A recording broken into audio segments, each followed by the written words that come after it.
Alright folks, now the best subject of all for me is the United States and India relationship.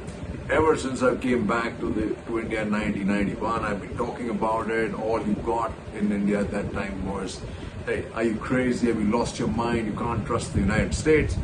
Well, a lot of water has flowed under the bridge since then, since the nuclear deal which started this all. And we are now at a stage where this trip is probably one of the most consequential trips for India and United States relationship. While India's foreign policy mandarins get, I think, 100 on 100 as far as the US is concerned, maybe 90 or between 90 and 100 on most of the other relationships, whether it's the Middle East and Europe, and including Southeast Asia.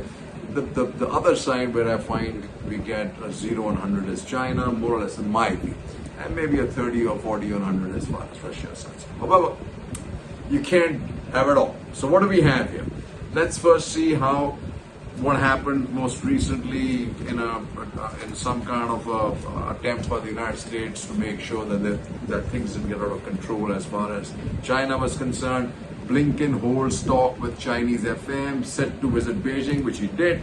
But do remember this, along LAC, India might need to bolster its stance. This was something written by Frank O'Donnell, and I've read this out earlier. China's move this week of unilaterally renaming 11 locations in Arunachal Pradesh is not only the third time since 2017 that Beijing has adopted this aggressive strategy, but also underlined the persistent risks posed by the Asian giant to India's territorial integrity, and that's why I say this is one policy we failed. However, these developments highlight three lingering questions about India's China strategy along LAC. The first is about the funding of strategies to counter China's determined LAC facing military infrastructure advancements and personnel entrenchments over the long term. The second question is how India intends to manage LAC contingencies that may rapidly escalate, including the possibility of increased clashes and potential Chinese artillery bombardment as outlined in confidential assessments placed before a top police conference earlier this year. And finally, question concerns the extent to which India wishes to involve its like-minded partners in addressing these challenges. Robust intelligence sharing with Quad and partners would enable a clearer shared LAC operational picture, averting a repeat of the reported purchase of commercial satellite imagery by Indian strategic planners in April 2020 to plug intelligence gaps. These dialogues could also extend to specific technologies that New Delhi feels could aid in anticipating and blocking hostile Chinese actions.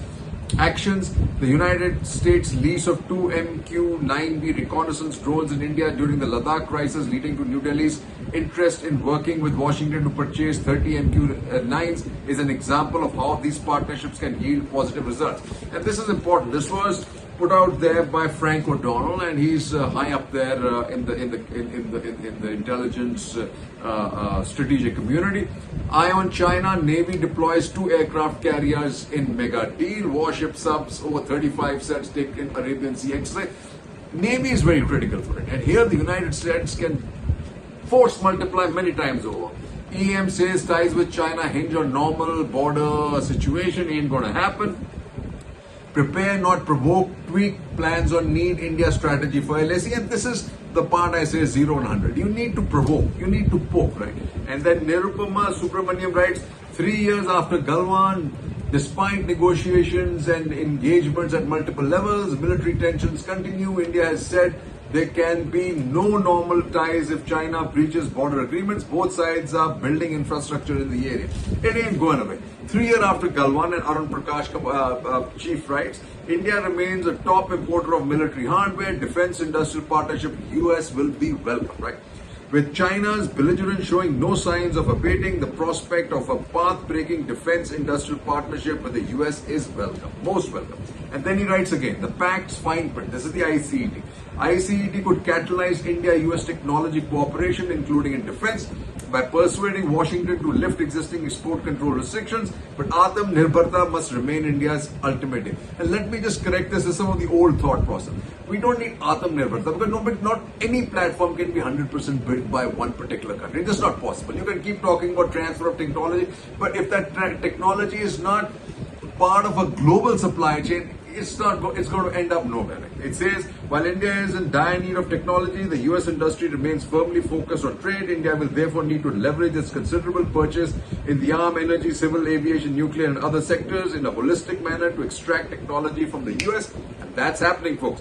Second, an unstated but significant long-term objective of the ICT is surely to wean India off its dependency on Russian military hardware. This is likely to face stiff resistance on various grounds from Moscow as well from domestic quarters, but national interest must prevail. Key is from internal Indian quarters and Moscow. Moscow has always been the one, in my view, that has ensured that India's defense complex has stayed in infancy, over-reliant with it. And the two startup partners, as Pramit Pal Chaudhary writes, what does he say? He says, Washington wants to combine three broad policies: ensure China is not in a position to militarily imperil the US presence in the Indo-Pacific, ensure China is not in a position to coerce the US through economic leverage, bullets and bytes in the grand strategies of the Indo-Pacific. Technology and security have become integrated circuitry. Related to the second, restore working class faith in the Washington establishment and end the battles on the home front. This is where the new Washington consensus comes in, and that India works for, right? The yellow brick road towards strategic trust has been long and winding, and an end to nuclear sanctions began the journey. Like I said, the Quad's revival as a technology coalition was an important signpost. China, climate and strategic technology were a winning threesome. And then he says the US has been putting its strategy in place, accelerated by fears of a Taiwan conflict in the next 5 years.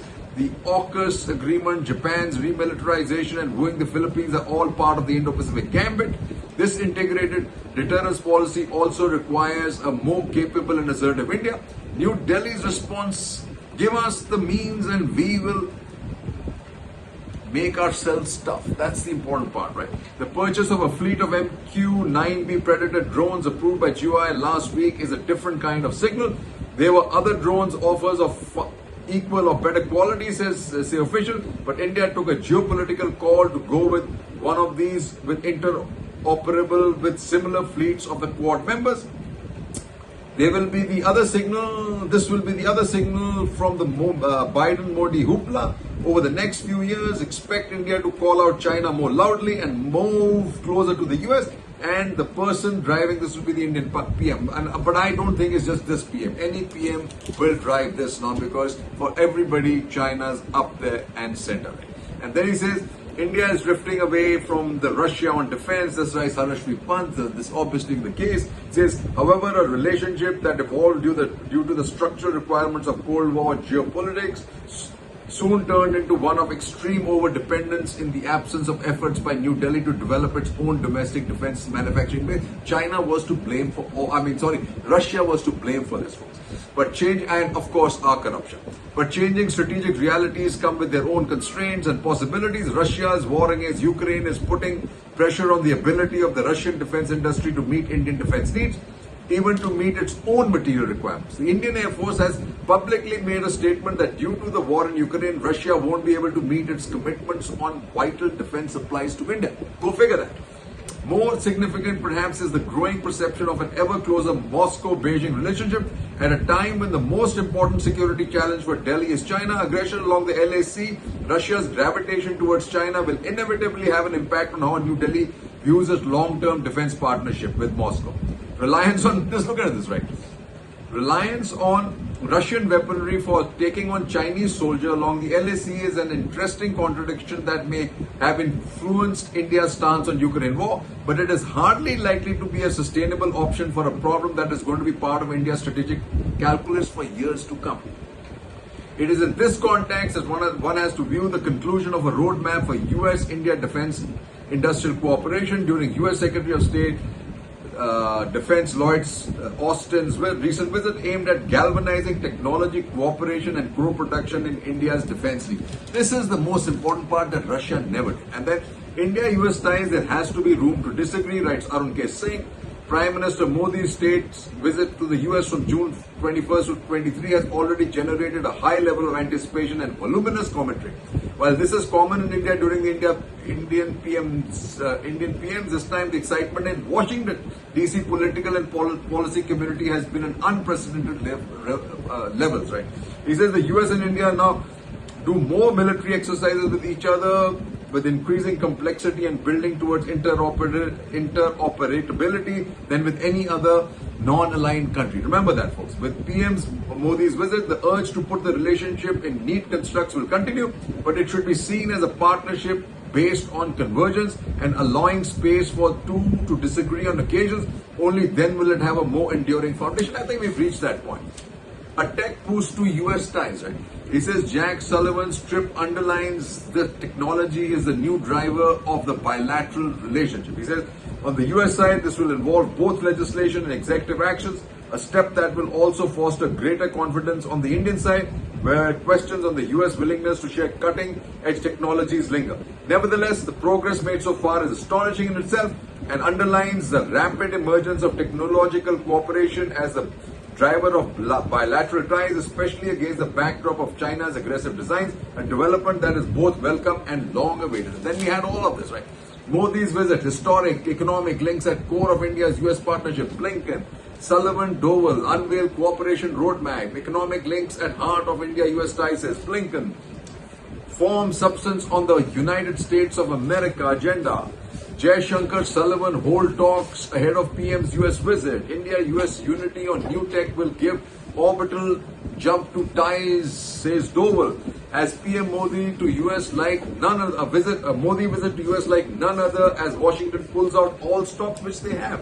Both sides step up to space cooperation during PM's visit. This is another big one. He says India and the US are also discussing New Delhi's participation in the Artemis Accords. PM's US visit designed to remove defense high-tech trade obstacles, says Sullivan. PM's visit to set new benchmarks, Pentagon official. Harris to host lunch for PM Modi. White House says visit will boost relations, right? And then you have this. This is a very interesting thing, right? US seals key jet engine deal ahead of Modi's visit. This is the first time that the US will share what it called crown jewel in its defense capabilities with a non-ally. Then you have this. Major players looking at India as next chip-making destination. India set to approve Micron's $3 billion semicon assembly and test unit. Government delegation in Taiwan to make EV pitch to Foxconn. Pentagon makes changes in its foreign military sales process to make it easier for India. Foxconn may set up EV factory in India this year. Then these are the big ones that are happening, right? You have DAC approves buying of 31 US armed drones for 3.5 billion, 31 high altitude drones to be received in phases. On July 15th, the Defense Acquisition Council gave its nod. First Desi advanced surveillance drone to be unveiled next week, but the US joint venture as far as this drones technology is concerned is going to be really important for that. DAC go ahead likely today for hunter-killer US drones, stronger research, education ties and focus during Modi's visit to the United States. US NSA progress likely in semiconductors soon. Equation has changed. US also keen to work with India. India set to get 11 key technologies as part of fighter jet engine deal. And that, folks, is reality what this is all about. And then tomorrow I'll do some other readouts, but here the incredible Delhi DC embrace. Modi's visit marks the coming of age of Indian-US ties. The key outcomes will be far-reaching. But it is on the substantive front that the relationship will see real breakthrough. The US system deserves credit for delivering on its promise to approve a jet engine manufacturing deal in India, while the Indian system deserves credit for moving ahead with the acquisition of 31 Predator drones. Number of technology spin-offs that are going to be from the jet engine is unbelievable, but if we should look at it as a larger and become part of the supply chain, and better than the drones, we should actually go ahead with the F-18 in the manufacturing facility in India and even look at possibly selling part of a strategic investment in HAL by Boeing. 3 cheers, Jai Hind.